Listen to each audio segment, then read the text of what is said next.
government's financial assistance program on steroids has come to the country's southernmost frontier. And House Speaker Martin Romualdez and his team, bearing government's treasure trove of aid, brought much relief, delight, and hope to the people of Tawi-Tawi in the kickoff of the Bagong Pilipinas Serbisyo Fair that our Mela Las Moras details in this story.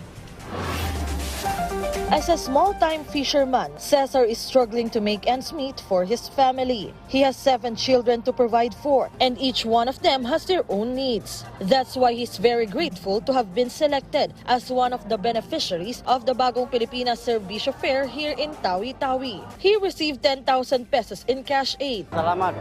Maraming salamat, ma'am, sir. Ano pong paggagamitan niyo ng pera? Napagbili ng mga gastos sa mga bigas, mga pagkain, ano naman. House Speaker Martin Romualdez spearheaded the launching of the BPSF caravan in Tawi-Tawi along with other local and national government officials. The BPSF is a one-stop shop caravan offering various forms of assistance, services, and government program. This is the first time the BPSF caravan has reached the Bangsamoro Autonomous Region in Muslim Mindanao.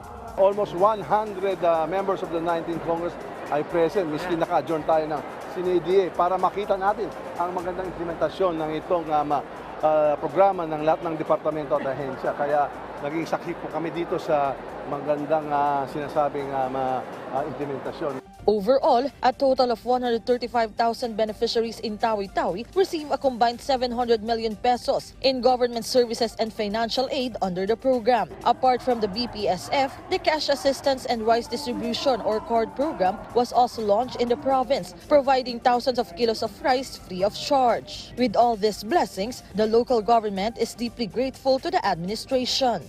Kiniklaim na po natin ang tagumpay ng 2 araw na caravan na ito. Tunay nga, kapag maganda ang hangarin at pagkakaisa, tayo ay pagpapalain. Sa ngalan ng lahat ng benepisyaryo na narito at ng iba pang nasa island municipalities, nahatiran din ng mga programa at serbisyo, kami ay taus-pusong nagpapasalamat sa paglaan ninyo ng pondo, oras at puso upang mapasaya ang aming mga kapatid na taga-Tawi-Tawi.